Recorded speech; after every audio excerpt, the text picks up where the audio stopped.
Foli ani tanumbe bamada.net kanubaga kelenkelen bɛɛ lajɛlen Mali kɔnɔ ani Mali kɔ kan fɛn fɛn sɔgɔlen b'a ni wagati na aw bisimila an ka sigida kunkan jamukan la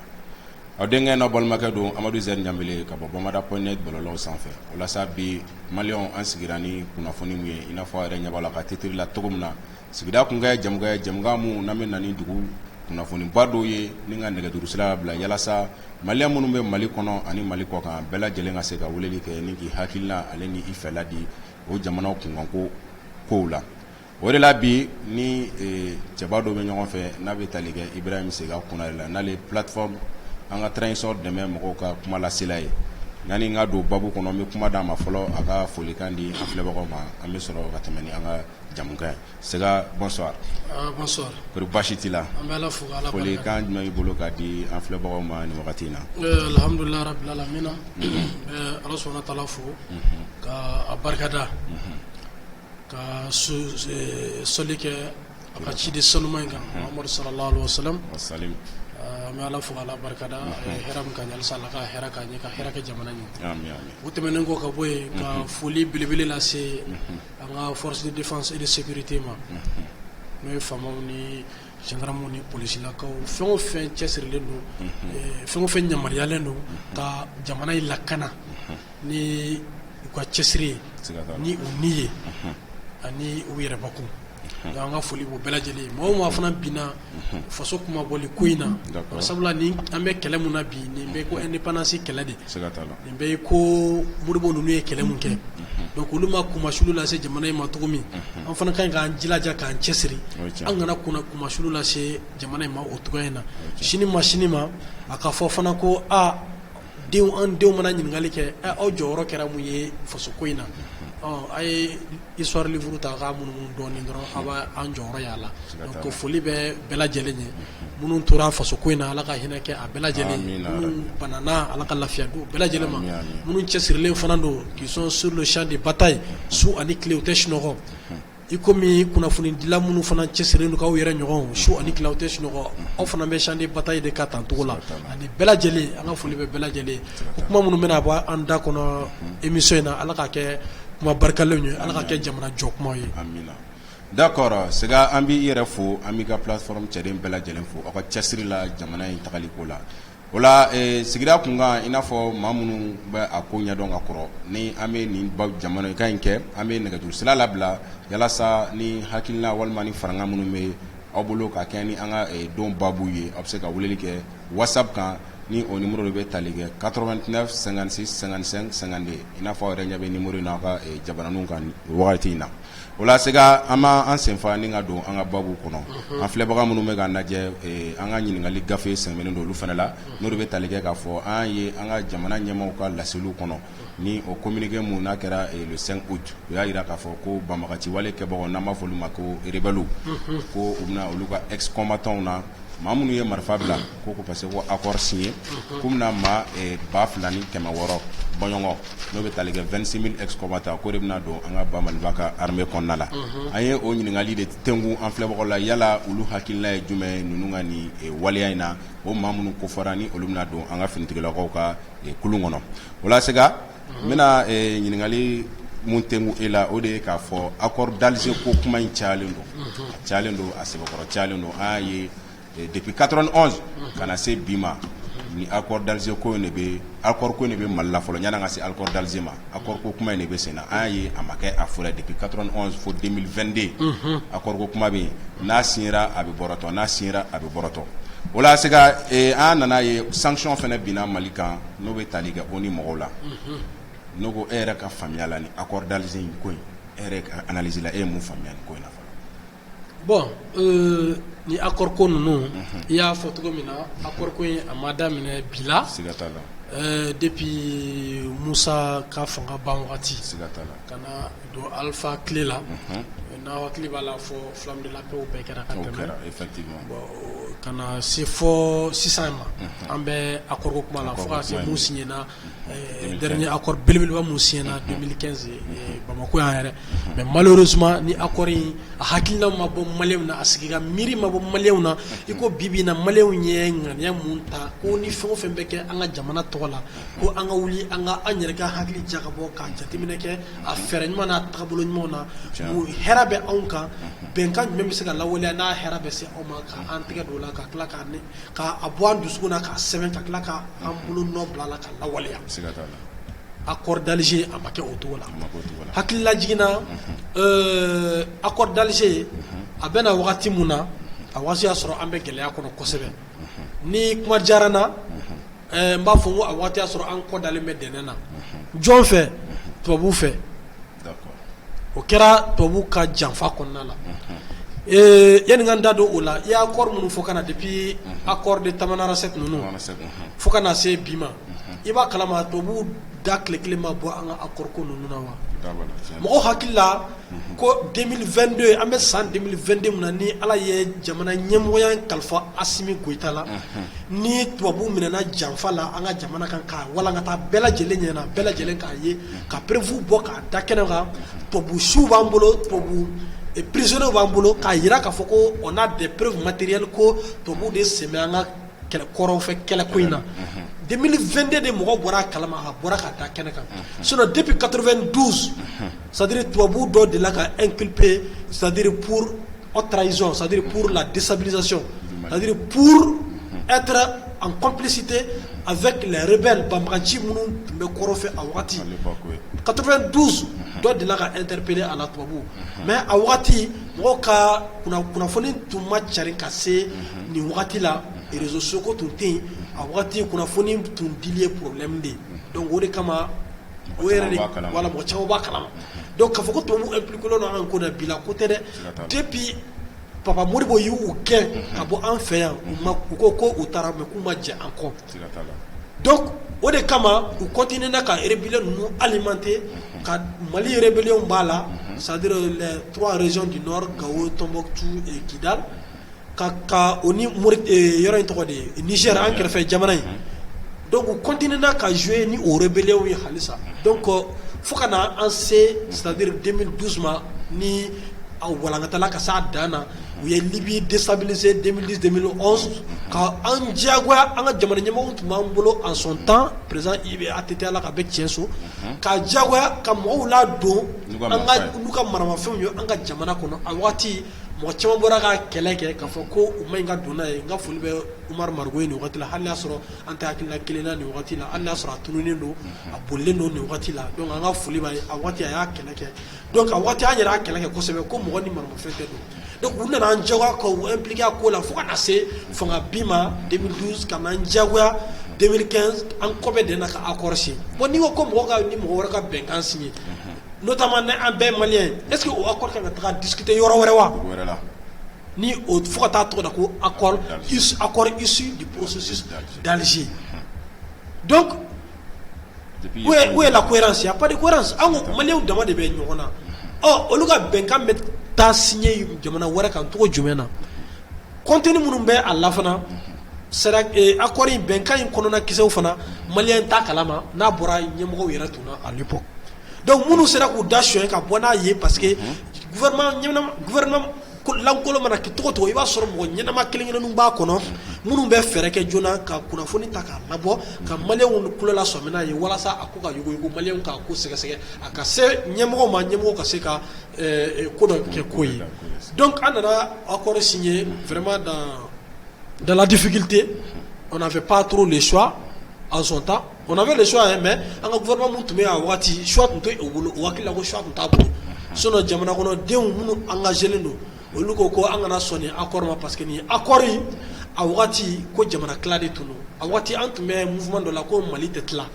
À travers monsieur le maire Moussa Brayou anga foli baye ni kenen kan kosebe a wulila ka keleke kosebe anaya keleke kosebe Mali tetla ko nala. Faut ko accord yi ko jamana ti droit de ba accord kono. Et dans le temps fin fana le temps nous a donné raison. Bibina be ko accord yi ko ateska appliquer muna ateska appliquer parce que fenu ba kono munte malien haklina yala muna ni accord kono ko malien ta do muna make accord bengam munu ba kono ani sige muna kono anga jamana nyemo ma officialiser ka fo malien be ka tsega la donia kono bon bi a officialiser li na fa batte alors parce que déjà Assimi Nalé avec ce docteur Chogol Kogala Maïga ala ka lafia de ama halisa ni banabato bela jeli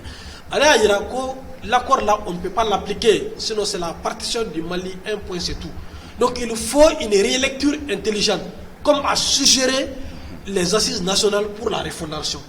Assises nationales a photo mais kuka relecture de cas là. Donc docteur Chogol Kogala Maïga comme allait faire doctoré allait faire ni anchama akilo allait faire akili charli no katma chamanga allait ko une relecture intelligente au cours de monde au cours de Fembala qui compromet la souveraineté du Mali, qui compromet la dignité du Mali, qui peut créer la partition du Mali, koko bela jele nettoyer ka boire. D'accord, donc on est relecture intelligente. D'accord. Donc tant que on est marqué atisaka la walia. Dès anga jamana nyamgo fana mega tanta utenga ako dom bala, c'est parce que nyamu fie anga kunu mo 2015 jamana nyamo ulutu kobe denena mais bi jamana nyamo alhamdulillah rabbil alamin on ne keleno ka jugu ta ko koda denena mo munu tum banenu ko akor kuma me o klola mo munu tum banenu ko akor la walali fo o dabara la ka kla ka volonté yira ka foko akadi o akor la walia bibina o mo langolo nunu parce que ne ba jeti mo langolo ni mo moy marfata ika jamana kama ko fo e ka ko jamana ka yoro do di ema e ki ka souveraineté économique ke ki ka souveraineté territoriale ke ambe miri mo langolo ndi. Donc mo munu yo ke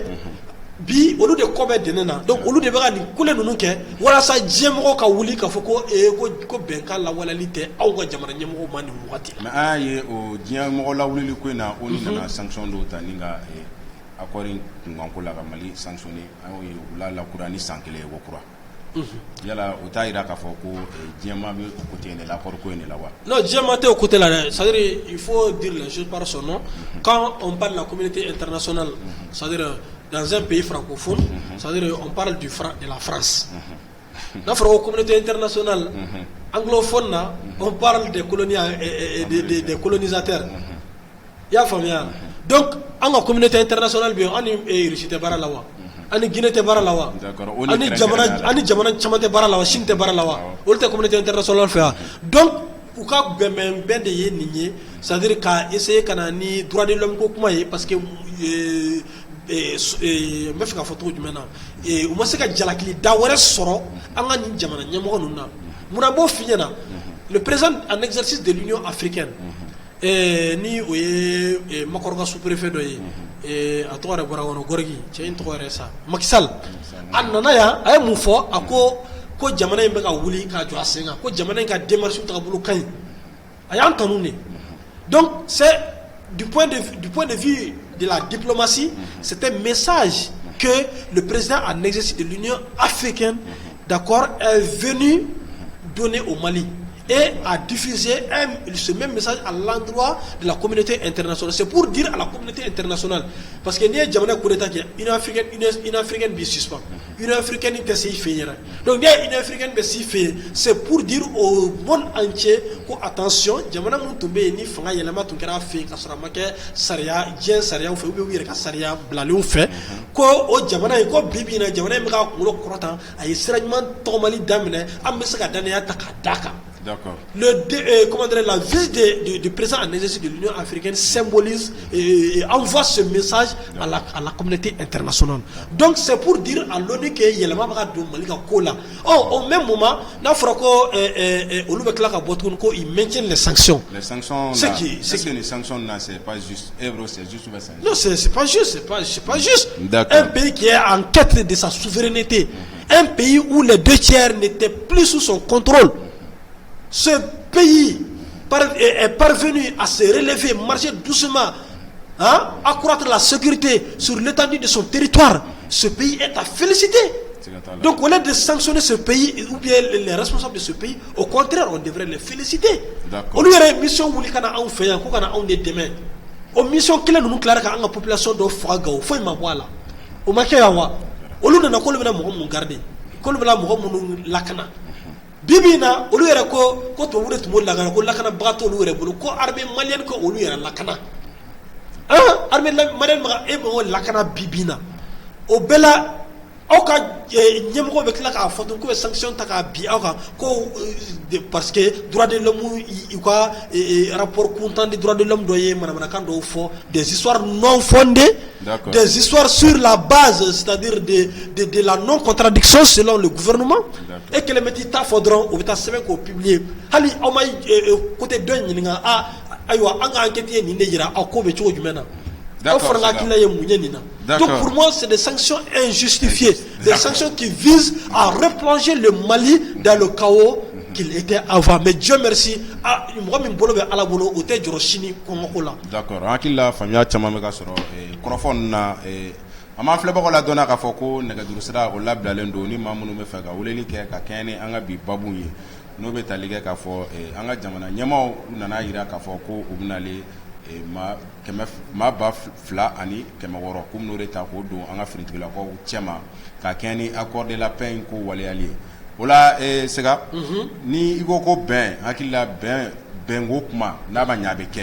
mani mamunu yere toucher ndo directement o le kanga laski o lu ga fo ko yafara o ba ira ko yafara aye ani accord ko kuma inde pas damne la phobie amaye jamana nyemo ni autorité o lu de doroni ni mamurutilen fana ga nyemo be nyogon yike ni nga fo ko an benaniga kasro mo do rebe population paisible do rebe munu chaw fagara munu muso fagara munu deun fagara o lu de dusu kasilendo kasro o lu ma wole ku fela don folo ni ko na yala o be se ga ni accord ko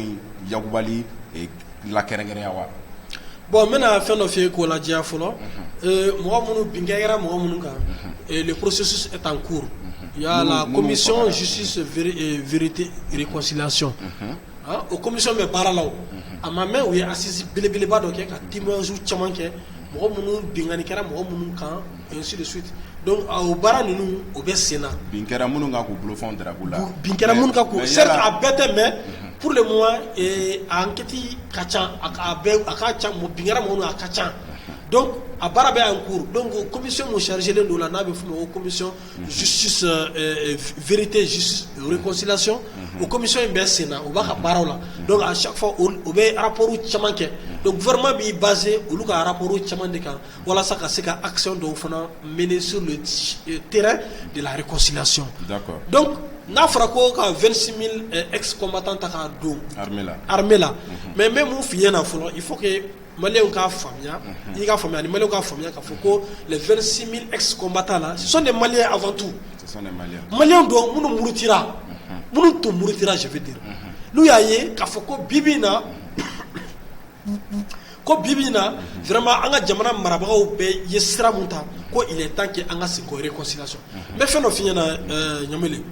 Ya fakoyi sari imana mo ko ronto to sariya ko ka boda dama ni ma boda dama alama ni alama fariga avec la ke ire kuna donier ibolo o misalla ye jumɛn nakila amamen kosɛbɛ le 2 septembre au cas conseil de suivi de l'accord do senfɛ c'est ça au senfɛ au cas sema ka président actuel en exercice a tɔgɔ yɛrɛ bɔra ŋɔnɔ agalas intala agabas voilà au senfɛ a ye mun de fɔ. Encore, je cite que si le gouvernement du Mali ne veut plus de l'accord pour la paix Et s'ils pensent qu'il y a mieux que l'accord, qu'ils nous disent très clairement que de notre côté, nous sommes prêts à s'adonner à l'exercice qu'ils auraient choisi. Et bien, c'est ma présence, ni vraiment ni watina akade onye un accord appliqué. Mais avec quoi accord ko inte au fait là parce que il faut accord il faut une relecture intelligente de l'accord. Donc ni au fait là te accord ni vraiment au fait là e munya ake alakma ako fanya anga nyo famia ou la ngata au sera fait. Donc ni mo nyo tokane parce que beba do bibina olutu njigi e join olutu njigi e francide. O jigi o karila bi kari kana bobo au soutien tout bolo tuguni soutien kele mu misaka ku bolo fona ke na ministre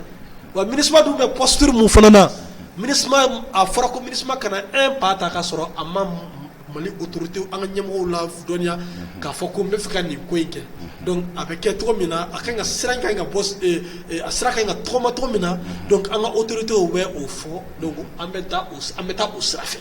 ya famia donc niaye au lieu ni fo ce qui veut dire que en réalité au lieu ou be fait ni ko nga no ya te be fait ni ko nga no ya te donc abajira ana ka foko vraiment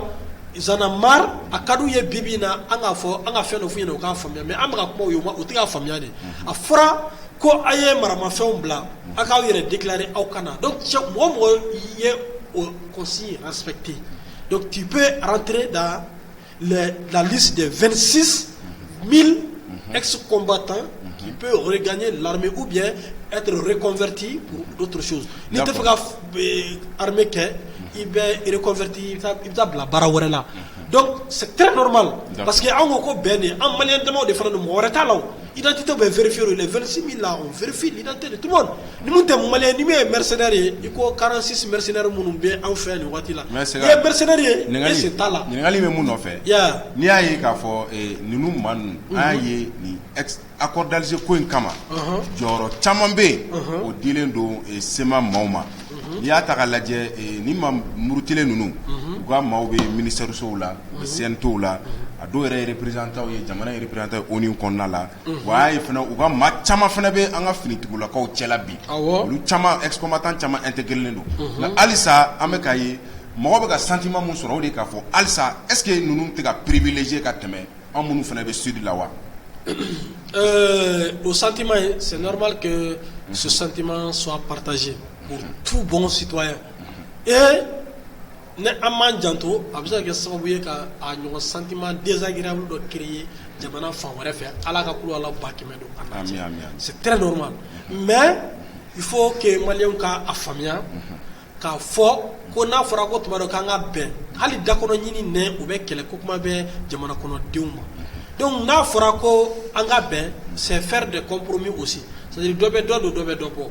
Voilà ça bien ni bien nana wati muna nana sonoma c'est-à-dire tout le monde va être traité au même pied d'égalité. D'accord. Mu ye marfata kunu ni a bɛ fɔ ko o bɛ ka don ani mɔgɔ min bɛ bi ni o bɛ ka bila kunna ka fɔ ko ni nin bɛ ka don parce que ni marfata a kana kɛ minnu ma don ko marfa tɛ minnu bolo ka bulu kunna ka fɔ ko marfata in ka nɔgɔ k'i bɛ jamana kɛlɛ k'a ka nɔgɔ a ma nɔgɔ dɛ. Ninnu mɔgɔ wɛrɛ de tun kɛlen don ka don ninnu kɔkɔrɔ ka na bamananw ko ten ko n'i ye sɛ nɔgɔ jɔlen ko kala de b'a kɔnɔ ko sinon k'a tɛ se ka jɔ. Ne ninnu wulila ka marifa ta kunun ka se ka entraîner ka se hakɛ dɔ ma ka marifa ta maramafɛnw ta jamana kama c'est que u tun jukɔrɔma donnen don jamana wɛrɛ de fɛ n'o ye tubabuw n'u jɛɲɔgɔnw ye. D'accord. Jamanaden minnu bɛ yan bi ni olu bɛ ka o hakilina sugu bila u kun na nansaraw tɛ kɔ k'e kɔkɔrɔma don mɔgɔ jugu tɛ kɔ k'e kɔkɔrɔma don jamana kɔnɔden ɲuman alhamdulilayi. Mana marafata an bi bila an bɛ hakili ɲuman d'i ma dɛ. Y'a faamuya donc mɔgɔw k'o faamuya k'a fɔ ko o tɛ favoritisme mais souvent pour la paix souvent il y a des prix à payer. Et mɔgɔw k'a bila u kunna ko an bɛ bɛn de fɛ jamana in kɔnɔ ni ala sɔnna ma. Bɛn mana sinsin don o don bɛn ka hakɛ bɛ sɔrɔ normalement parce que i yɛrɛ y'a historique fɔ de 91 ans maintenant les rébellions ko in bɛ sen na il est temps que vraiment Assimi et ses hommes braves c'est-à-dire mettre fin à cette histoire de rébellion une fois pour toutes. C'est Mao et maintenant moi Krikra nous anim ko bekachi. Transition be ba wati a kɛra san fila a kɛra san tan ye hali transition bɛ kɛ san tan de walasa ka nin ko in bɛɛ kun cɛ k'a bila pewu a ka bila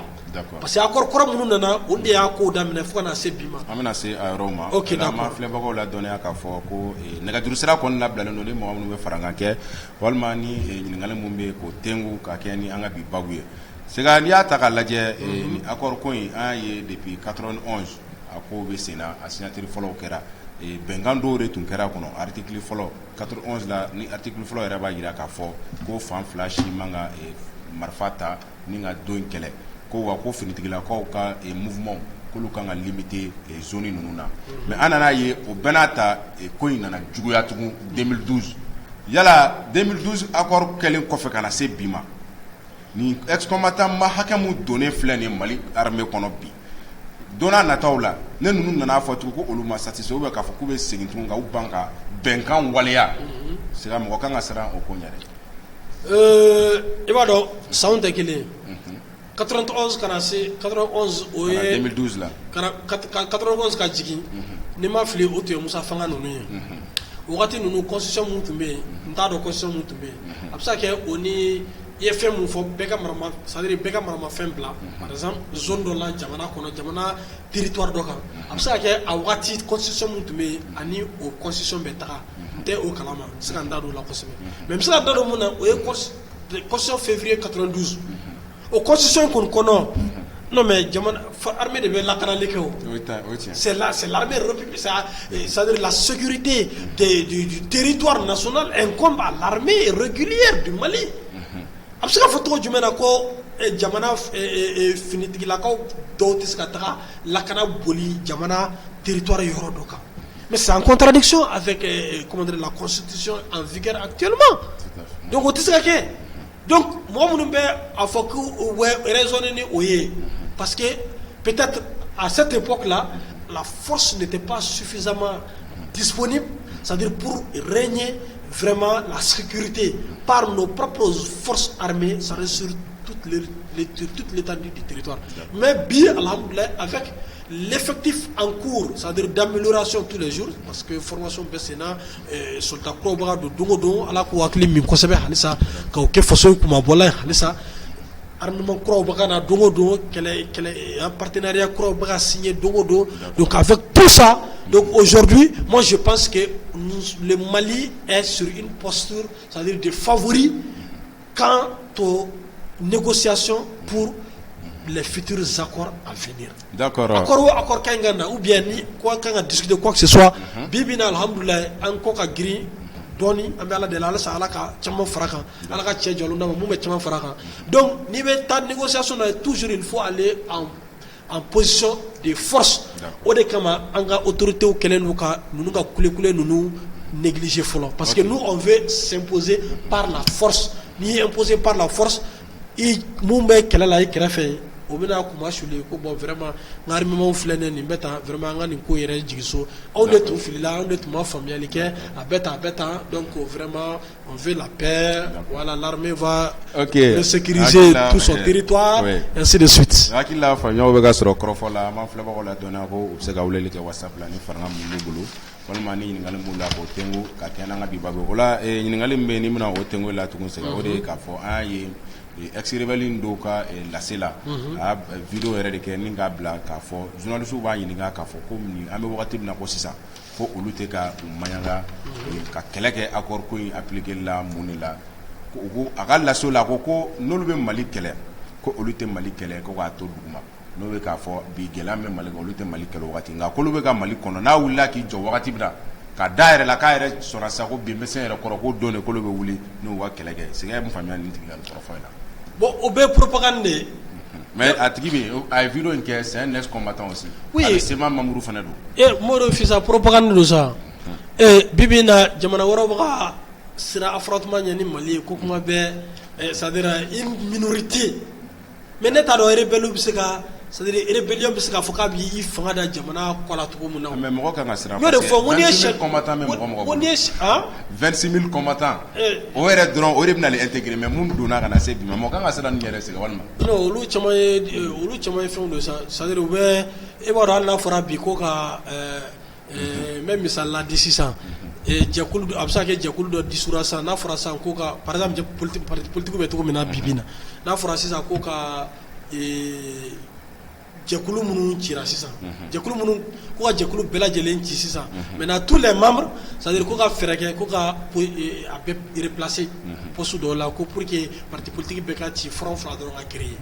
n'o fɔra sisan i b'a ye parti dɔw bɛ yen hali n'a sɔrɔ ko mɔgɔ u ma deli ka mɔgɔ 30 réunis en réunion ordinaire ko kuma bɛ extraordinairement i b'a ye o jamaw bɛɛ bɛ wuli ka taa liste cɛ ka na ko nin y'an ka parti nin bɛ don a la nin bɛ don ainsi donc o ɲɔgɔnnaw de don sa donc c'est pour dire que hali n'a fɔra ko 26 000 fɛn ninnu a bɛɛ tɛ fɛnw ye mais a dɔw bɛ analyser o jamana kɔnɔdenw de don hali n'a y'a sɔrɔ dɔw de tun don u t'u ta temiyɔrɔ la ka taga maramafɛn ninnu ko ka taa kɛlɛ kɛ olu bɛɛ bɛ se ka jate a fɛ ka sɔrɔ hali n'a sɔrɔ tɛ o mais vu qu'ils sont des Maliens a bɛ se ka kɛ u tun tɛ baara la chômeurs fana don et tout ça donc n'o o bɛɛ jate minɛra olu bɛ se ka don baara la k'a fɛn y a pas de problème ça crée ça crée moins de chômeurs au Mali donc au fait de sur k'a fɔ ko pouvoir b'u la en réalité o tɛ ni pouvoir b'u la san b'a sɔrɔ u y'u ka yɔrɔ indépendance ta ça fait combien d'années a tɔgɔ u tun bɛ to k'u ka fɛnw kɛ cogo min munna a ma kɛ ten ɲinan mais pour que to ka Azawad ko kuma in fɔ ni ka togo drapeau bleu ne b'o de fɔ sa c'est-à-dire c'est pour que au moins ni négociation bɛ kɛ don min c'est-à-dire ni ɲɛsin mana kɛ Kidali ma don o don au moins négociation fitinin ka don a ko la quoi a kana kɛ komi an bɛ taa u sɛdennin minɛ k'u bila sɛsulu kɔnɔ ka sɛsulu datigi u da la ka sɔrɔ ka an ka administration redéployée sur l'ensemble, c'est-à-dire de la région de Gao ainsi que les parties, les zones occupées par ces terroristes et ces rebelles-là. C'est juste ça. C'est une faute au propagande. C'est pour donner un signe de vie aux yeux de la communauté internationale. Pour dire que, attention, on vient nous nous monter en puissance trop mis. Ni ama ira nous mena nous armée bena écraser quatre mena. Il comme courant kono ba fiena trop mina les fourmis surati me fourmi kan surati na ko masa Sulemani ntaro na ya tokome masa bade do ala ye bunya bakaye masa Sulemani na ka cɛdenw natɔ pacaki ko fourmiw de kuma na aka o ɲɔgɔnnaw ka délégation fɛ ko a y'aw jɔ a y'aw don a ka dingɛw kɔnɔ ko masa dɔ n'a ka mɔgɔw bɛ ka na ko u tɔgɔmatɔ kana na an écraser ka tɛmɛ o écraseli ne nous fana sirannen don o de la an ka armée bɛ monter en puissance cogo min na c'est pour que an fana kana n'u écraser donc souvent u bɛ bɔ u bɛ kule dɔw kɛ ka signe de vie kɛ k'a fɔ n'a bɛna marcher yan don min n'aw kan ka yɛlɛ Kidali kan don min a ye a kɛ ala kama aw ka an niyɔrɔ sigi dɔɔni an bɛ an ka maramafɛnw bɛɛ lajɛlen bila donc niyɔrɔ voilà niyɔrɔ dɔɔni ka di u ma considération dɔɔni ka di u ma ka sɔrɔ maramafɛn t'u bolo foyi t'u bolo quelque chose qui va par exemple quelque chose qui peut compromettre la sécurité c'est-à-dire au niveau de la 8e région Kidal. D'accord. O dɔrɔn de don. An b'a fɔ foyi tɛ. D'accord. Propagande dɔrɔn de don. B'o f'i ɲɛna i hakilila tigɛ cɛw maliyɛn den bɛɛ ka hakilila tigɛ. Kidal ko ça c'est dans la poche. Hakilila faamuyaw bɛ ka sɔrɔ halisa nɛgɛjuru sira labilalen don ni maa min bɛ weleli kɛ o la siga n'i y'a ta k'a lajɛ maa caman bɛ k'i yɛrɛ ɲininka k'a fɔ kuma bɛɛ i b'a ye ni ex-rebelle ninnu wulila ni ka kuma an b'a ye toujours jamana ɲɛmaaw bɛ fiɲɛbɔda dɔw di u ma n'o bɛ tali kɛ jɔyɔrɔkow la n'o bɛ tali kɛ finitigilakaw yɛrɛ ka domaine kɔnɔ an ye fɛnɛ hali ENA concours mun kɛra 16% o de dira ni maa kofɔlen ninnu ma ni dun y'a ta k'a lajɛ n'i ko ko équité n'i ko justice hakili la jamanaden bɛɛ ka kan ni sansi kelen jamanaden bɛɛ ka kan ni hakɛ kelen an ka jamana ɲɛmaaw bɛ ka to ka nin waleya minnu ta ka ninnu sɛgɛrɛ e yɛrɛ ka analyse la se ka est-ce que nin se ka kɛ bon n ye mun fɔ n b'a f'i ye k'a sigi k'a f'i ye muso bɛ ji bɔ sin na ka joli to a kɔnɔna la c'est pour dire que c'est-à-dire la paix a un prix à payer i m'a faamuya nin bɛɛ ye ouverture de k'a yira diɲɛmɔgɔ la k'a fɔ mɔgɔ minnu tun ye maramafɛn ta kunun ka taa jamana in sigida 8nan minɛ k'olu b'o revendiquer zone 3 yɛrɛ de tun don Gao Tombouctou Kidal k'u bɛ o revendiquer bibi na n'u dɛsɛra tɔw la u taara u banba Kidal dɔrɔn kan k'u bɛ u ye revendiquer k'u ka yɔrɔ ka ye k'u ka indépendance ta k'o tigiya d'u ma mɔgɔ minnu tun ye o ko kɛ kunun ni olu nana bi ko u bɛ fɛ ka don ne bolo Mali bɛ ka nin kɛ de walasa k'a yira diɲɛmɔgɔ la k'a fɔ ko mɔgɔ minnu ye marifa ta an kama kunun on a fait notre mieux vraiment pour que ka se ka olu sama ka na k'u fara an ka société kan ne bolo Mali an ka jamana ɲɛmɔgɔw ni hakilina bɛ nin ko in kɔfɛ nin kota ko in kɔfɛ hakilina belebeleba dɔ ye o yɔrɔ ye pour que ka diɲɛmɔgɔ kɛ témoin ye k'a fɔ ko vraiment nous avons la volonté de faire intégrer nos compatriotes qui avaient pris de l'arme contre leur propre pays. Ni bibina ala bi so hakli nyuma ou be fe kana donc ni ka ambolo bo ou no fe de ou kana c'est juste un témoignage odron no suna amiska alhamdulillah arman fe mun bambolo bi amiska aken kafala ko no soit ou ba tanga da no soit be fait mais o te ambe malien de armée mana taka bamanci do fra ko yu ba tienu ye jamana attaquer tienu c'est un crime mais ni armée ka c'est mo kelen fra malien do fra ala ka kisi oma donc toujours on veut éviter ce pire là. Donc ne b'a bla au minant de konna mais même ni malien fait en autorité fait nous venons kosu nous que souvent ou ka wala doni ke ala wala sa famille ni bisega ke ala tromi parce que ala ma be garsige do jamana bara takabolo famille là namba fo ko namba fo le fonctionnement de l'administration ala ma be garsige do o famille là kosebe de ce fait ou quand nous construisons nos béquettes, je n'ai pas dit d'entrer dans les détails pour compromettre la sécurité, la sûreté de l'État. Non, je n'ai pas dit ça. Mais juste pour éclairer, c'est-à-dire une partie encore de la population, d'accord, qui n'a pas encore compris le principe de fonctionnement d'une administration, surtout d'une nation qui est en quête d'une paix durable et perpétuelle. D'accord. Donc, je sais que vous faut que vous faites un famille, qu'il faut que vous jouez,